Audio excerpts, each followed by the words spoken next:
Oh no, we just want to get along with everybody. It's all good. I don't want to rock the boat. You know what? It's just boring. You're not doing anything. You're just Well, existing. it's weakness. It's weakness. It's Exactly. weakness. I mean, Exactly. we could all, if we all did that, then nobody would take a stand on anything. Right. Did you push record?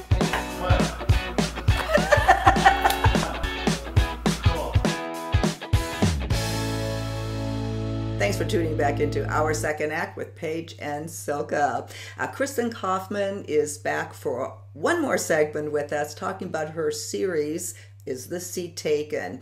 She just released her third book, Is This Seat Taken? No, I saved it for you. We will link to our previous segment so you know exactly what we're talking about, because in this segment, Kristin, I want to get into a topic that we left off at our last one. So by the way, thank you for staying over. Oh, my pleasure. And one of the things that you said when, as we prepared for the interview and talked off camera, was letting go of people who no longer serve you. Yes. And it's easy to say and hard to do. Yeah. It's easy to say and hard to do. You know, a couple of the chapters in this last book, I talk about people who started off being beautiful ambassadors in my life, ambassadors of love and friendship and support, only to have the experience sour over time. There's a story in the book called The Cracked Pot, and it's a story about a relationship that I was in that ultimately turned abusive, and both mentally and physically. And I never discussed it. And finally, I said, I need to go there because some other woman or man is probably sitting in a relationship thinking, it's me, it's something I've done, it's something I've done. In reality, no. And so that story was a very cathartic story, as are most of these stories, actually. But the one thing about that I will share kind of as a metaphor is a metaphor about golden joinery, which is a technique in developing or making pottery back in the Ming Dynasty. And they never gave away what I would call the cracked pot. They would actually fill those cracks with gold. Yeah. And that's what really made those pots beautiful and works of art. And I think the same is true for us. We think when we have damage or hurt or some sort of a icky bit, as I call it in life, that it's, damaging us or, denting us, if you will, staining us. And really it's forming who we are. And it becomes, we're the work of art, right? We are the work of art. And so I would say all of the icky bits that I've referenced in this book actually contributed the most to who I have become as a human being. Yeah. Yeah. Well, and then when you finally deal with a lot of it, again, getting back to the topic of releasing people, Right. it's okay to recognize that this person, this is bringing nothing to your life. No, I mean, other than frustration and hurt. Yes, I let go of that relationship, and I never looked back. I mean, I looked back to learn from it. I looked back to gain wisdom, but I don't look back with a regret or, resentment or anything like that. That's just energy that's wasted on the wrong thing, from my perspective. Yeah, no. And, the other part of that, and I guess for some reason, women tend to not support each other as much. I mean, I don't want to overgeneralize, but why is it that some women are very supportive where others almost seek not to be? Yeah, it's the human condition. I truly believe it's men and women, by the way. It just manifests in different ways depending upon personality and gender. And I think one of the root causes is insecurity and lack of awareness of your own individual gifts, because no one is going to be as good at you as you, period. No one is going to be as good at you as you. So if we can grab onto that and not compare and compete, which are two of the most dangerous emotions, particularly in the workplace, because it manifests, it brings out icky bits in us. When we compare and compete, jealousy, insecurity, lack of support. And I just believe that the more you give, the more you get. So if you're just generous with all of that the law of attraction, so to speak, will come back tenfold. Yeah. It's interesting, I think, and we talked about this briefly, is I mean, I never had a mean girl experience but like you did early on, which was just gut wrenching.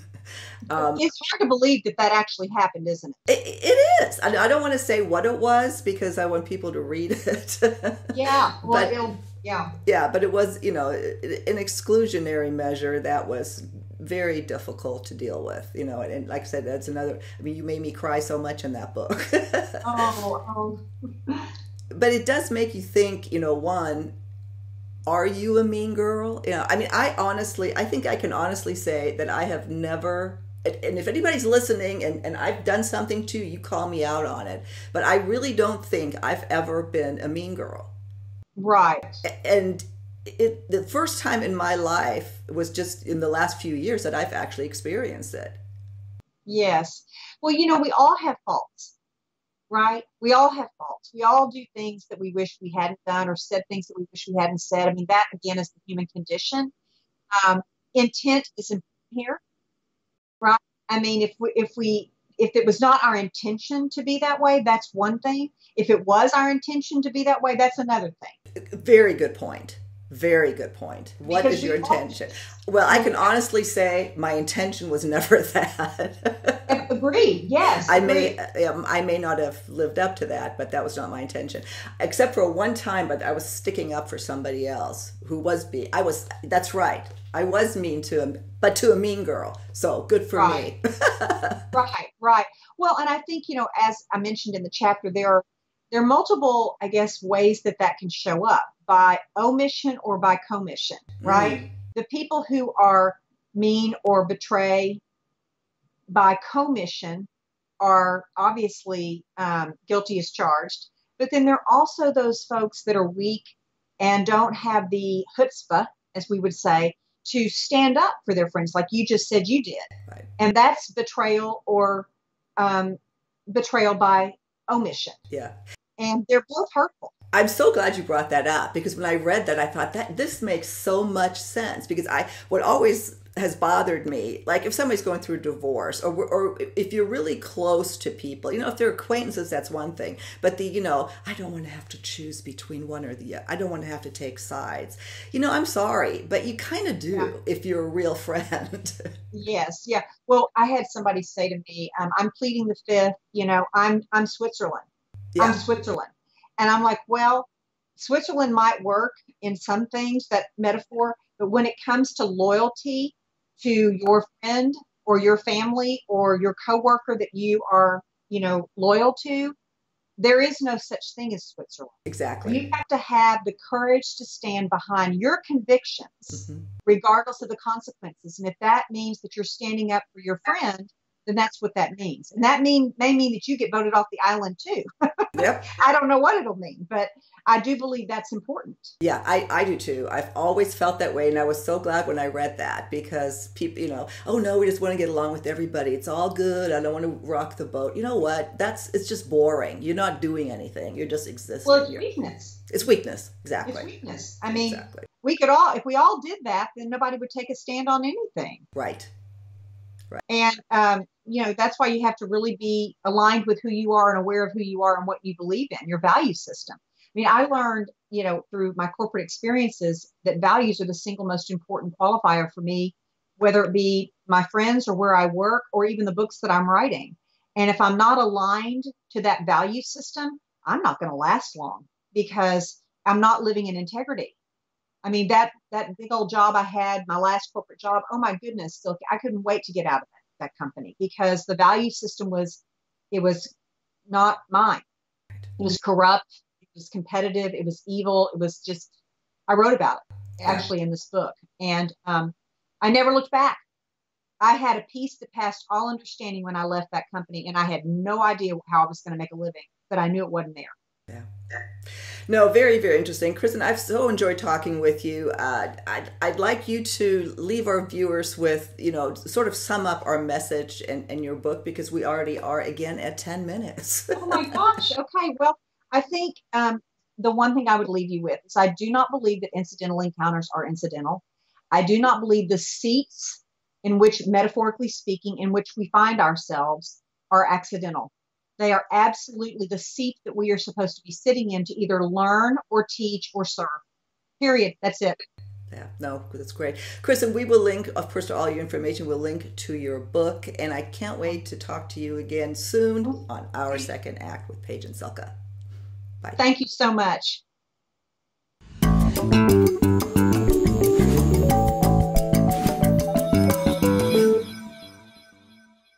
Thanks for watching. If you haven't already done so, please be sure to subscribe to our channel. Buttons right over here. And for more videos on recreating life after 50, please visit our website, secondact.tv. See you soon.